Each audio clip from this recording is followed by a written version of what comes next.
Hello दोस्तों, स्वागत है आप सभी का टाइरो पर। और आज हम लोग करेंगे क्लास 10 साइंस का चैप्टर नंबर 1 का इन टेक्स्ट क्वेश्चन। ठीक, तो चलिए शुरू करते हैं। तो सबसे पहला हमारा क्वेश्चन क्या है कि हमें मैग्नीशियम रिबन को जलाने से पहले क्लीन क्यों करना पड़ा। एक्टिविटी 1.1 में हमने मैग्नीशियम रिबन को जलाया था ना, जिसमें एकदम बहुत ज़्यादा तेज धुआं निकला था, लाइट निकला था। वो हमने बताया था प्रैक्टिकल। सॉरी यारो, उतना अच्छा से हम कर दिखा नहीं पाए थे, क्योंकि अपन जिस एरिया में रहते हैं, जिस गांव में रहते हैं, वहाँ पर अच्छा कोचिंग सेंटर एक बच्चों के लिए नहीं है, अच्छा स्कूल नहीं है। ठीक, तो केमिकल शॉप कहाँ से हो सकता है, इसलिए अपन एक्टिविटी प्रैक्टिकल तो अभी फ़िलहाल नहीं दिखा सकते, लेकिन कोशिश करेंगे फ्यूचर में लाने के लिए आपको ये। ठीक, तो सबसे पहला हमारा क्वेश्चन है, चलो क्वेश्चन पर ध्यान देते हैं। अपन प्रॉब्लम्स पर ज़्यादा फोकस नहीं करते हैं, सॉल्यूशन अच्छा रहेगा। ठीक, प्रॉब्लम का रोना नहीं रोना चाहिए। अभी देखो यहाँ पर क्वेश्चन, चलो देखते हैं कि हमें मैग्नीशियम रिबन को क्यों क्लीन करना पड़ा था। अब इसका सॉल्यूशन देखो। मैग्नीशियम जो होता है ना, वो बहुत ज़्यादा रिएक्टिव मेटल होता है, किसी के साथ भी रिएक्ट कर लेता है। ठीक, तो जब इसको हम लोग बाहर निकालते हैं, मैग्नीशियम को जब हम लोग कंटेनर से या फिर पैकेट से कहीं से भी बाहर निकालते हैं, पहले तो ऑक्सीजन के प्रेजेंस में नहीं था, लेकिन अभी ऑक्सीजन के सामने आ गया, हमने एक्टिविटी करने के लिए इसको बाहर निकाला, तो क्या हुआ कि ये मैग्नीशियम जो है वो ऑक्सीजन के साथ रिएक्ट कर मैग्नीशियम ऑक्साइड बना लेता है। तो हम लोग इसको रब इसीलिए करते हैं कि जो मैग्नीशियम ऑक्साइड है ये ऊपर के लेयर में रहता है। जैसे कि फॉर एग्जांपल मैं अगर आपको दिखाना चाहूँ तो देखो, ये मेरा हाथ है, ये मैग्नीशियम ऑक्साइड है। ठीक, तो अगर मान लो कि ऊपर से ऐसे कुछ बारिश पड़ रहा है, ठीक, जस्ट मान लो कि कोई कागज़ है, मान लो एक कागज़ है। ठीक, हाथ नहीं है, अभी इसको इमेजिन करो कागज़ है।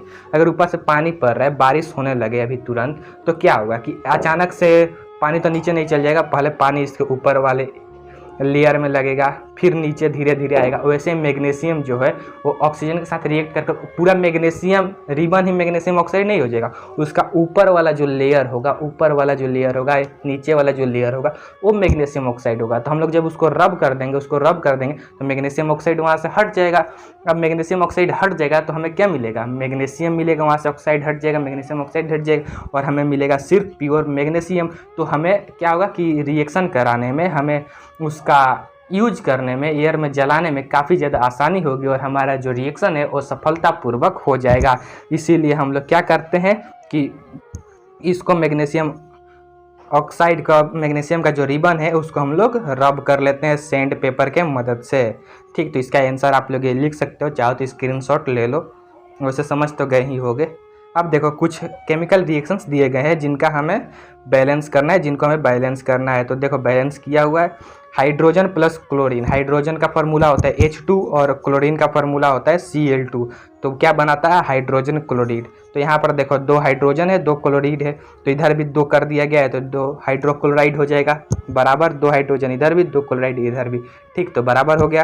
अब फिर से barium chloride plus aluminium sulphate, barium chloride plus aluminium sulphate बना रहा है क्या, बेरियम सल्फेट और एल्यूमिनियम क्लोराइड। अब इसको बैलेंस करना है, तो देखो BaCl2 बेरियम क्लोराइड का फार्मूला होता है और Al2SO4 3 Al2SO4 का होल 3 एल्यूमिनियम सल्फेट का फार्मूला होता है और रिएक्शन होने के बाद बन रहा है बेरियम सल्फेट और एल्यूमिनियम क्लोराइड बन रहा है। तो हम लोग अगर बेरियम क्लोराइड में 3 लगा देते हैं, देखो सबसे पहले यहाँ पर क्या है, यहाँ पर 2 क्लोरीन है और इधर क्या है 3 क्लोरीन है। तो हमने क्या किया कि यहाँ पर 3 लगा दिया, पहले 3 लगा दिया, तो देखो 3 दूनी 6 इधर हो गया, 3 दूनी 6 क्लोरीन इधर हो गया, तो फिर यहाँ पर हमने 2 लगा दिया, तो 3 दूनी 6 क्लोरीन इधर भी होगा। सबसे पहले हमने क्लोरीन को बैलेंस कर लिया, फिर हमने देखा कि भैया जब क्लोरीन बैलेंस हो जा रहा है तो बेरियम जो हमारा है वो अनबैलेंस हो जा रहा है, तो हमने यहाँ पर भी बेरियम में भी 3 लगा दिया, तो बेरियम भी बैलेंस हो गया, अब क्लोरीन भी बैलेंस हो गया। अब क्या हुआ कि ये बैलेंस होने के बाद हमारा सारा चीज़ सेटलमेंट हो गया, पूरा इक्वेशन ही बैलेंस हो गया। तो इसका भी अगर तुम लोग चाहो तो स्क्रीनशॉट ले लो, क्योंकि इतना ज़्यादा हम लोगों के पास टाइम नहीं है कि इसको ध्यान से देखें। आप चैप्टर समझ गए हो तो आपको बैलेंस करने तो आ ही जाएगा, फिर भी आप देख लो। 2 बैलेंस हमने कर लिया, तीसरा बैलेंस आप कर लो। Sodium plus water Na plus H2 बनाता है NaOH प्लस H2। अब इसको बैलेंस करो और कमेंट सेक्शन में इसका आंसर दो। ठीक, अब देखते हैं क्या है, फिर से ये जो कुछ स्टेटमेंट्स दिए गए हैं इनका सिंबल के फॉर्म में पहले इनको करो, केमिकल इक्वेशन बनाओ, फिर इनको बैलेंस्ड करो। ठीक, तो चलो इसको भी एक नज़र में देख लेते हैं क्या है। सबसे पहला है सॉल्यूशन ऑफ बेरियम क्लोराइड यानी BaCl, BaCl2 and sodium sulphate Na2SO4 BaCl2 plus Na2SO4। क्या उसके बाद क्या हो रहा है, in water react to give insoluble barium sulphate and solution of sodium chloride. देखो क्या बोलता है कि BaCl2 प्लस Na2SO4 को, मतलब कि बेरियम क्लोराइड को और सोडियम सल्फेट को जब पानी में घोल दिया गया रिएक्शन कराने के लिए, तो क्या बना लेता है, वो बनाता है BaSO4 barium sulphate plus 2NaCl 2 sodium chloride. भाई अभी लाइट एकदम ख़राब चल रहा है, मुंह एकदम काला हो गया। चलो इसे अपन गोरा भी नहीं है, क्या है, इज्जत तो है नहीं जो जाएगा। चलो पढ़ते हैं आगे में। तो इसको पहले इसका केमिकल सिंबल में लिख लेते हैं। तो BaCl2 हो जाएगा तुम्हारा किसका, BaCl2 हो जाएगा बेरियम क्लोराइड का, सोडियम सल्फेट का हो जाएगा Na2SO4 और BaSO4 हो जाएगा फिर से तुम्हारा बेरियम सल्फेट का हो जाएगा BaSO4 और फिर से सोडियम क्लोराइड का हो जाएगा NaCl। तो इसको बैलेंस्ड कैसे किया जाएगा, this is the main problem. तो देखो काफ़ी ज़्यादा सिंपल है, यहाँ पर बैलेंस्ड किया भी है और तुमको आता भी होगा। तो BaCl2 यहाँ पर फार्मूला है, Na2SO4 है, यहाँ पर 2 अभी हटाओ, रुको एक सेकेंड रुको, इसको अपन करते हैं वाइट से, इसको कर देते हैं रिमूव, क्योंकि तुम्हें तो अभी भी आंसर पता चल गया है, फिर भी समझ लो। देखो BaCl2 बेरियम क्लोराइड, इसमें एक बेरियम है और 2 क्लोराइड है, 2 क्लोरीन है, ठीक। अब यहाँ पर हमने देखा कि यहाँ पर NaCl सोडियम क्लोराइड एक ही क्लोरीन है, तो हम क्या करेंगे, आगे में 2 लगा देंगे। तो चलो आगे में 2 लगा देते हैं। आगे में 2 लगा दिए तो 2 क्लोरीन हो गया, बैलेंस्ड हो गया। अब यहाँ पर 2 सोडियम था और यहाँ पर भी 2 सोडियम हो गया, बैलेंस्ड हो गया, पूरा इक्वेशन बैलेंस, ठीक। और दूसरा क्या है, sodium hydroxide in solution in water reacts with hydrochloric acid in water to produce sodium chloride solution and water. देखो सोडियम हाइड्रोक्साइड को और हाइड्रोक्लोरिक एसिड को जब एक साथ रिएक्ट कराया गया तो हमें क्या मिला, हमें मिला सोडियम क्लोराइड और साथ में उसके मिला हमें वाटर, ठीक। तो अब इसका स्टेटमेंट, अब इसको सिंबॉलिक फॉर्म में लिखो। सोडियम हाइड्रोक्साइड का फॉर्मूला होता है सोडियम, ओ भाई साहब एक सेकंड भाई लोग, एक सेकंड जस्ट वेट, दूसरा फॉर्मेट खुल गया, ठीक। तो चलो देखो, सोडियम हाइड्रोक्साइड का फार्मूला होता है NaOH। सोडियम हाइड्रोक्साइड का फार्मूला क्या होता है, NaOH। HCl हाइड्रोक्लोरिक एसिड का होता है NaCl, तुम्हारा सोडियम क्लोराइड बना देगा और एक H2O, ठीक, H2O। तो यहाँ पर सब तो बैलेंस है, यहाँ पर एक सोडियम, यहाँ पर भी एक सोडियम, एक ऑक्सीजन, एक सेकेंड, एक ऑक्सीजन यहाँ पर दिखाई दे रहा है, एक ऑक्सीजन यहाँ पर दिखाई दे रहा है, एक हाइड्रोजन यहाँ पर, एक हाइड्रोजन यहाँ पर, यानी 2 हाइड्रोजन और यहाँ पर 2 हाइड्रोजन पहले से मौजूद है, ठीक, बैलेंस्ड। यहाँ पर एक क्लोरीन यहाँ पर दिखाई दे रहा है, एक क्लोरीन यहाँ पर, एक सोडियम यहाँ पर, एक सोडियम यहाँ पर, मतलब ये पूरा इक्वेशन क्या है, बैलेंस्ड है, ठीक। बैलेंस करने अगर आपको नहीं आता है तो आप पिछले वीडियोस देख सकते हैं, जो इसमें हमने ये चैप्टर को समझाया है, उसमें अच्छे तरीके से बैलेंस करना अपन ने सिखा दिया है, ठीक। तो चलो अब पेज को पलटते हैं और पेज नंबर हमारा कौन सा आता है फिर से, जिसमें इन टेक्स्ट क्वेश्चन, पेज नंबर 10 आप लोग फटाफट खोल लो। पेज नंबर 10 में क्वेश्चन नंबर क्या है, क्वेश्चन नंबर 1 है, क्या है भाई, पेज नंबर कहाँ गया, हाँ यहाँ पर है, ए solution of substance x is used for. देखो एक सब्सटेंस है, एक चीज़ है, कोई भी एक चीज़ है, मान लो कलम है, इसको मिक्सर में पीस दो, ग्राइंडर में पीस दो, तो क्या बन जाएगा, घोल बन जाएगा। तो एक सब्सटेंस, उसका जो घोल है ना, उसका जो घोल है क्या है, उसका जो सॉल्यूशन है वो वाइट वॉशिंग में काम आता है, तो उस सॉल्यूशन का नाम, उस सब्सटेंस का नाम बताइए और उसका फार्मूला भी बताइए। तो उस सब्सटेंस का नाम है, कौन है वो सब्सटेंस, कौन है वो बंदा, उस बंदे का नाम है कैल्शियम ऑक्साइड और इसका फार्मूला होता है CaO, कैल्शियम ऑक्साइड और इसका फार्मूला होता है CaO, ठीक। और इसका रिएक्शन भी लिखो, right the reaction of substance x named in one above with water. कि ये जो हमने क्वेश्चन नंबर 1 में जिस सब्सटेंस को खोजा, जिस सब्सटेंस का पता लगाया कि अगर वो जो सब्सटेंस है वो वाटर के साथ रिएक्ट करेगा तो क्या बनेगा, ये लिखना है।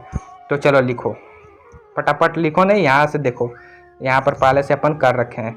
यहाँ पर क्या है, कैल्शियम ऑक्साइड प्लस वाटर बनेगा तो क्या बनेगा, CaOH2 सी calcium hydroxide. Calcium hydroxide को प्यार से सिलेक्ट लाइम भी कहा जाता है, यही बनेगा। तो ये हो गया हमारा। Why is the amount of gas collect in one of the test tube in activity 1.7 double. देखो एक्टिविटी 1.7 में कुछ है, एक्टिविटी 1.7 को आप लोग अच्छे से पढ़ लेना, पेज नंबर 9 है। और इसमें क्या कह रहा है कि why is the amount of gas collected in one of the test tube in activity 1.7 double of the amount gas collected. अच्छा चलो ठीक है। इसमें बोल रहा है कि एक्टिविटी 1.7 में हमने 2 टेस्ट ट्यूब लिया था जिसमें से पानी को इलेक्ट्रोलाइसिस कर दिया था, इलेक्ट्रोलाइसिस वाला जो था याद है ना। तो उसमें ये पूछ रहा है कि भैया एक टेस्ट ट्यूब में दूसरे के मुकाबले में 2 गुना ज़्यादा गैस क्यों था, और वो जो 2 गुना गैस था उसका नाम क्या है। तो उसका नाम होगा, क्या नाम होगा, हाइड्रोजन नाम होगा, क्योंकि पानी का फार्मूला होता है H2O। H2O मतलब कि 1 मॉलिक्यूल वाटर में 2 एटम ऑफ हाइड्रोजन होता है और 1 एटम ऑफ ऑक्सीजन होता है, मतलब 2 है और 1 है, मतलब ऑक्सीजन से डबल है, क्या डबल है, हाइड्रोजन। तो जितना जब भी पानी बनेगा तो ऑक्सीजन से डबल होगा हाइड्रोजन। तो यहाँ पर जो गैस फॉर्म हुआ है जो कि डबल है वो हो ना हो हाइड्रोजन ही होगा, तो उसका नाम होगा हाइड्रोजन। और यहाँ पर तुम लोग इसका आंसर देख सकते हो, चाहो तो स्क्रीनशॉट ले लो कि वाटर H2O होता है, वाटर H2O होता है, कंटेंट इसमें 2 पार्ट हाइड्रोजन का होता है और 1 पार्ट ऑक्सीजन का होता है, ये अभी हमने बता दिया। इसलिए इलेक्ट्रोलाइसिस में जो हमने किया उसमें गैस जो प्रेजेंट हुआ होगा, जो गैस फॉर्म हुआ होगा वो 2:1 में हुआ होगा, 2:1 में हुआ होगा। और ये जो 2 गुना जो गैस है वो हाइड्रोजन होगा और 1 गुना जो होगा वो ऑक्सीजन होगा। ठीक, अब इसी के साथ ये वाला क्वेश्चन समाप्त, पेज नंबर 10 का काम खत्म। इसको उखाड़ कर फेंक दो, फाड़ कर फेंक दो और आगे में बढ़ते हैं। फाड़ कर नहीं फेंको, एग्जाम अभी बाकी है। उसके बाद से page number 13, page number 13, page number 13 में क्या है, why does the colour of copper sulphate solution change when an iron nail is dipped in. कहाँ गया बे, आजा कि तुम्हारा क्वेश्चन कहाँ गया, यहाँ पर है। Why does the colour of copper sulphate, मतलब कॉपर सल्फेट सॉल्यूशन का कलर जो है वो क्यों चेंज हो गया जब आयरन नेल उसमें डुबाया गया। इसका आंसर देने से पहले हमें इसका क्या चाहिए, इसका हमें भरमा चाहिए, इसका मतलब चाहिए कौन सा रिएक्शन है, रिएक्शन का टाइप बताओ। ठीक, तो रिएक्शन का टाइप बताओ, इसका रिएक्शन का टाइप कौन सा होगा, ये होगा डिस्प्लेसमेंट रिएक्शन, जिसमें जो मजबूत एलिमेंट होता है, जो मजबूत मेटल होता है, केमिकल होता है, वो अपने से कमजोर को मार कर वहाँ से भगा देता है, बोलता है तू जा, अब मेरा राजपाट शुरू, ऐसे अपन जो बोलेंगे वही होगा, तेरा नामो निशान यहाँ नहीं होगा। ऐसा ही होता है ना। तो ये डिस्प्लेसमेंट रिएक्शन है, तो आंसर तो आपको मिल ही गया कि हाईली रिएक्टिव मेटल जो है, हाईली रिएक्टिव मेटल यानी कि जो आयरन है वो कॉपर से ज़्यादा रिएक्टिव है, कॉपर से ज़्यादा रिएक्टिव है। तो कॉपर के ज़्यादा रिएक्टिव होने के कारण ये कॉपर को उसके सॉल्यूशन से डिस्प्लेस कर दिया और इसी के वजह से अब इसका कलर चेंज हो गया, और पहले ब्लू कलर में था और अब ये चेंज होकर ग्रीन कलर में हो गया। तुम लोग चाहो तो इसको यहाँ से लिख लो। एक सेकंड भैया, इसका बॉक्स बना देते हैं। उसका तुम लोग वीडियो को पॉज करो और इसका आंसर लिख लो, और चाहे तो स्क्रीनशॉट ले लो। ठीक, 3, 2, 1 काम खत्म। चलो हटाओ, नेक्स्ट क्वेश्चन पर बढ़ो, टाइम की कमी है, time is more than money. ठीक, give an example of double displacement reaction other than the given in activity 1.10। भाई एक्टिविटी 1.10 में जो रिएक्शन दिया गया है डबल डिस्प्लेसमेंट रिएक्शन को, उसको छापे बिना, सीधा कहने का मतलब है उसको छापे बिना दूसरा कोई भी एग्जाम्पल दो चलेगा, लेकिन उसको छापना नहीं है। ठीक, औकात में रहो, उसको छापना नहीं है। चल नहीं छापेंगे। और क्या इसमें एक्टिविटी, इसमें क्या दिया गया है, Na2SO4 का जो है उसको सिर्फ छापना नहीं है। अब देखो एक एग्जाम्पल यहाँ पर, तो आपके स्क्रीन, कंप्यूटर स्क्रीन के सामने ये Na2CO3 सोडियम कार्बोनेट को जब कैल्शियम क्लोराइड के साथ रिएक्ट कराएंगे तो क्या बनेगा कि कैल्शियम कार्बोनेट बनेगा। एक सेकेंड, यहाँ पर कैल्शियम कार्बोनेट बनेगा, क्योंकि ये जो कैल्शियम है वो CO3 के साथ आ जाएगा, CO3 के साथ आ जाएगा। इसको एक कहानी की तरह समझो, एक कहानी की तरह समझो, जस्ट इमेजिन, जो बोल रहा हूँ उसको तुम लोग इमेजिन करो। यहाँ पर है क्या, सोडियम कार्बोनेट, तुम और तुम्हारा 100 का नोट। ठीक। और यहाँ पर है कैल्शियम क्लोराइड, तुम्हारा दोस्त और उसका 50 का नोट, ठीक। तो तुमने क्या किया, तुम्हारे दोस्त ने क्या किया कि अपना 50 का नोट छोड़ दिया और तुम्हारा 100 का नोट ले लिया, 100 का नोट ले लिया। यहाँ पर सोडियम जो है वो तुम हो, ठीक, सोडियम तुम हो और कार्बोनेट यहाँ का तुम्हारा 100 का नोट है। इसी तरह यहाँ से कैल्शियम तुम्हारा दोस्त है और Cl2 उसका 50 का नोट है, ठीक। तो तुम्हारा जो दोस्त है कैल्शियम, उसने क्या किया, तुम्हारा 100 का नोट ले लिया, 100 का नोट ले लिए, यानी कि कैल्शियम कार्बोनेट को ले लिया और वहाँ से पतली गरी पकड़कर भाग गया। अब तुमने रोने से अच्छा क्या किया कि उसका हाथ ही पकड़ लिया। तो 100 का नोट तो नहीं लगा, लेकिन उसका 50 वाला तुम्हारे हाथ में आ गया, 50 वाला तुम्हारे हाथ में आ गया। तो सोडियम तो तुम्हारा नाम था और 50 रुपये आ गया, Cl2 आ गया, Cl2 तुम्हारे पास अब आ चुका है। तो यहाँ पर यही है डबल डिस्प्लेसमेंट रिएक्शन, मतलब कि यदि तू मेरा सामान लेगा तो मैं भी तुम्हारा सामान लूँगा, मतलब म्यूचुअल एक्सचेंज ऑफ आयन होता है। डिस्प्लेसमेंट रिएक्शन में जो ज़्यादा ताकतवर होता था वो अपने से कमज़ोर का चीज़ ले लेता था, लेकिन डबल डिस्प्लेसमेंट में दोनों ही समान ताकतवर है, इसलिए दोनों एक दूसरे का ले लेते। तू मेरा रख ले, मैं तेरा रख लेता हूँ, ठीक। ये ले, तुम मेरा सड़ा हुआ फ़ोन रख लो, मैं तुम्हारा महंगा एप्पल वाला फ़ोन रख लेता हूँ, ठीक। यही मतलब झोल झाल होता है, हेरा फेरी। Double displacement is equals to हेरा फेरी। तो वही यहाँ पर है, सोडियम कार्बोनेट और कैल्शियम क्लोराइड, ठीक। Na2CO3 सोडियम कार्बोनेट का फार्मूला होता है और CaCl2 कैल्शियम क्लोराइड का फार्मूला होता है। जब रिएक्शन हुआ तो क्या हुआ, कैल्शियम कार्बोनेट बन गया, CaCO3 कैल्शियम कार्बोनेट बन गया और जो सोडियम है वो क्लोराइड के साथ आ गया। इसका ये जो सोडियम यहाँ पर है, ये जो सोडियम है वो इसका क्लोराइड के साथ आ गया, क्लोराइड के साथ आकर अलग दुनिया बसा लिया NaCl2 का, ठीक। तो इसका तुम लोग फटाफट स्क्रीनशॉट ले लो या नोट कर लो। ये सब इजी यार, ये तुम्हें आता ही होगा, फिर भी देख लो। अब identify the substance that are oxide and substance that are reduced in the flowing reaction. कुछ रिएक्शन तुम्हारे सामने में दिए गए हैं जो तुम्हें दिखाई दे रहे होंगे। अब इसमें से तुम लोग ये बताओ कि इसमें से कौन सा जो सब्सटेंस है वो ऑक्सीडाइज्ड हो रहा है, कौन सा सब्सटेंस रिड्यूस्ड हो रहा है। ऑक्सीडाइज आपको पता है कि वैसा सब्सटेंस जिसमें ऑक्सीजन का गेन हो रहा है या फिर हाइड्रोजन का लॉस हो रहा है उसको बोलते हैं ऑक्सीडाइजिंग सब्सटेंस, और जिसमें ऑक्सीजन का लॉस हो रहा हो या फिर हाइड्रोजन का गेन हो रहा हो तो उसको बोलते हैं रिड्यूसिंग सब्सटेंस।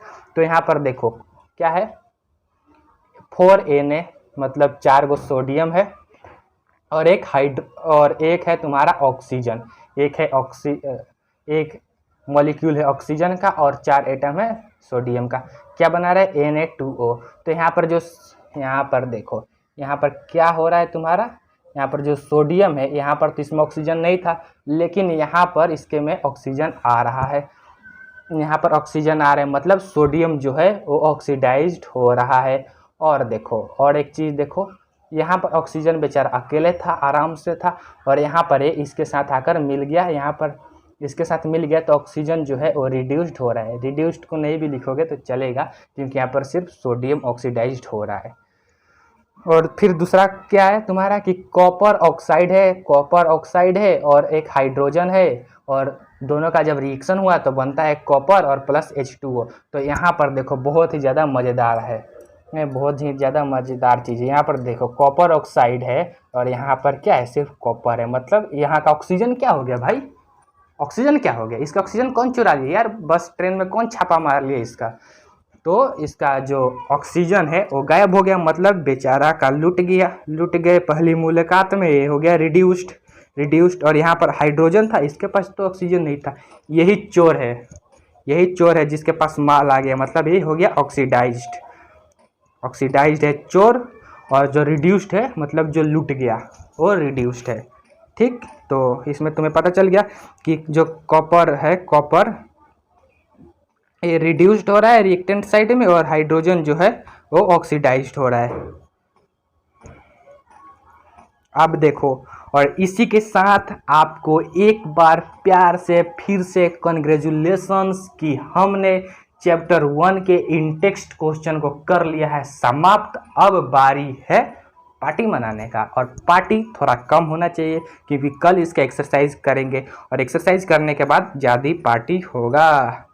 तो अरे यार ये क्या बार बार तुम्हारा यार, पढ़ाते पढ़ाते सपने में भी हाइड्रोजन और ऑक्सीजन आने लगे हैं। चलो कोई बात नहीं, बाय। और बाय जाने से पहले चैनल को करो सब्सक्राइब और वीडियो को करो लाइक, चैनल को करो सब्सक्राइब, दोस्तों के साथ कर दो शेयर, क्योंकि थोड़ा सा भी अगर उनको पता चल जाएगा ना, थोड़ा सा भी पता चल जाएगा, तुम एग्जाम में बोल सकते हो कि मैं ही तेरे को वीडियो भेजा था जिससे तू आज लिखा है और तू मेरे को बता, अगर तुम्हें नहीं आएगा तो। ठीक, दिस इज ट्रिक, और ये सीक्रेट ट्रिक है, किसी को बताना नहीं। और मिलते हैं नेक्स्ट वीडियो में मेरे भाई। Tata bye bye.